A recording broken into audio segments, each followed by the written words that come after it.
নমস্কার বন্ধুরা, কেমন আছেন? আমি আবার আমার ইউটিউব চ্যানেলে আজকে এলাম একটা ইউটিউব ভিডিও নিয়ে।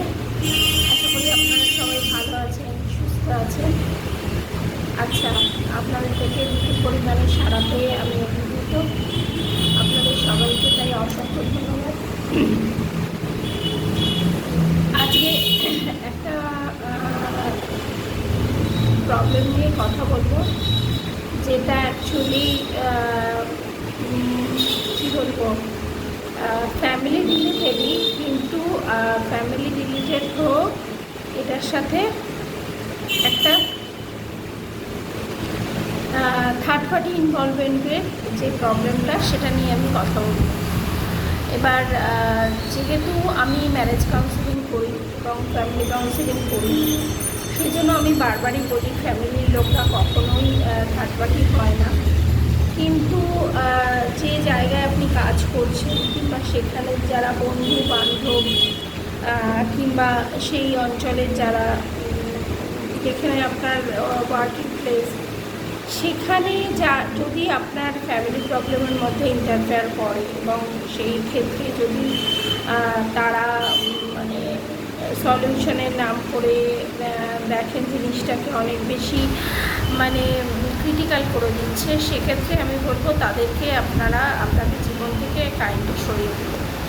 কেন, দেখুন, ব্যাপারটা যেহেতু একটা পারিবারিক, হ্যাঁ, এখানে একটা মানসিক স্ট্রাগল থেকেই যায়, কিন্তু সেটা না ফ্যামিলির বাইরে কেউ বোঝার মতো মানে কেউ থাকেও না আর কেউ হয়ও না। সেটা আপনাকেই স্ট্রাগল করতে হবে, আপনাকেই সেইটা ফিল করতে হবে, আপনাকেই সেটা বুঝতে হবে। এবং এক্ষেত্রে রিসেন্ট আমার কাছে একটা কেস এসছে, যেটা হচ্ছে একটা পারিবারিক গণ্ডগোল হচ্ছে এবং কাউন্সিলারের কাছে চলে গেছে। এবার কাউন্সিলার, তো ধরুন কাউন্সিলারদের কাছে হঠাৎ করে চলে গেছে, চিঠি হয়েছে, তো এবার কাউন্সিলার বলেছে না আমি কাউন্সিলিং করে দেবো, আমাদের যারা আছে তারা কাউন্সিলিং করবে যে আদৌ এই পরিবারটা মানে পরিবারটা সংসার করা সম্ভব না। এক্ষেত্রে আমি বলবো যে এই ধরনের ভুল জীবনে মানে জেনারেলি আপনারা কিন্তু করবেন না। পঞ্চায়েত বলুন, কাউন্সিলর বলুন, এরা কিন্তু এই ফ্যামিলি প্রবলেমটাকে কিন্তু বাড়ায়, এরা কিন্তু কমাতে পারে না।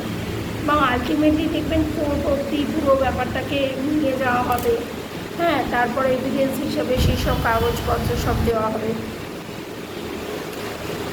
এইটা হচ্ছে আজকালকার দিনের একটা খুব মারাত্মক মুশকিলের ব্যাপার হয়ে যাচ্ছে, যে সবাই মানে একটা থার্ড পার্টি ইনভলভমেন্টটা খুব তাড়াতাড়ি করে দিচ্ছে, যেখানে আপনাদের একটা প্রপার কাউন্সিলিং দরকার কিংবা একটা কাউন্সিলারের কাছে যাওয়া দরকার। হ্যাঁ, সেটা আমার কাছে বলছি না, যে কোনো কাউন্সিলার কাছে, ফ্যামিলি অ্যান্ড ম্যারেজ কাউন্সিলারের কাছে এখন তো অনেক হয়েছে, গিয়ে আপনারা আপনাদের প্রবলেম ডিসকাস করুন,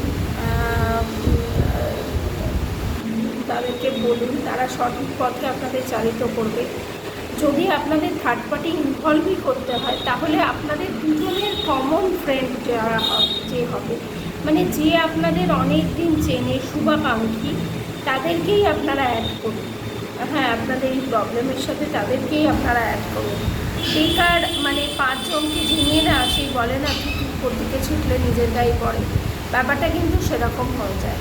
হ্যাঁ, এইটাই ছিল আমার আজকে সাজেশান। কেন, রিসেন্ট আমার একটা কেস এসেছিল, সেখানে এমনভাবে কাউন্সিলার তারপরে পাড়া প্রতিবেশীকে ইনভলভ করা হয়েছে যে সেটা কোনো রকমইভাবে সলিউশনের পথেই যাচ্ছে না।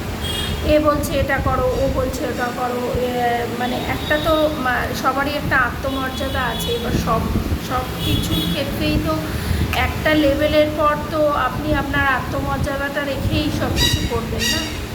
তো সেক্ষেত্রে মানে কাপলদের নিজস্ব আত্মমর্যাদা বিসর্জন দিয়েই অনেকের অনেক কথা শুনতে হচ্ছে কিংবা করতে হচ্ছে।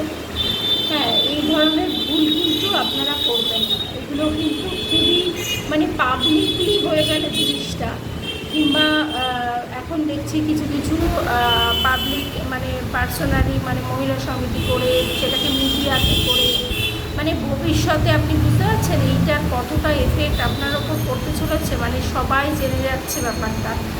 হ্যাঁ, এটা একটা ভীষণই সিক্রেট একটা ব্যাপার, যেটা যত না জানাবেন তত বেশি আপনি ডিস্টার্ব হবেন না।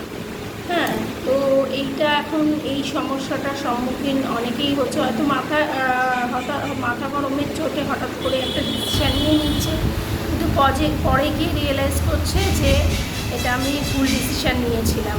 এতটা বাড়াবাড়ি না করলেও চলবে।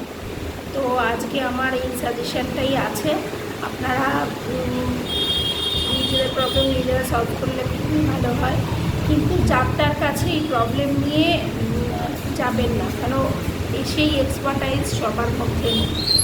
আমাকে যোগাযোগ করার ফোন নাম্বার তো আপনারা জানেন, তাও একবার বলে দিচ্ছি, 983059609999। যেহেতু অনেক দূর দূর থেকে অনেক লোকে ফোন করছেন, আমার চেম্বারে আসা সম্ভব হচ্ছে না, আমি সেটাও বলে দিচ্ছি, আমি কিন্তু অনলাইনে কাউন্সেলিং করছি, ঠিক আছে? তো সেটাই বলার জন্য আজকে আপনাদের এই চ্যানেলে আবার এলাম, এবং আশা করি আমার এই সাজেশান আপনারা অনেক বেশি গ্রহণ করবেন এবং আপনাদের কাজে লাগবে। নমস্কার, ভালো থাকবেন।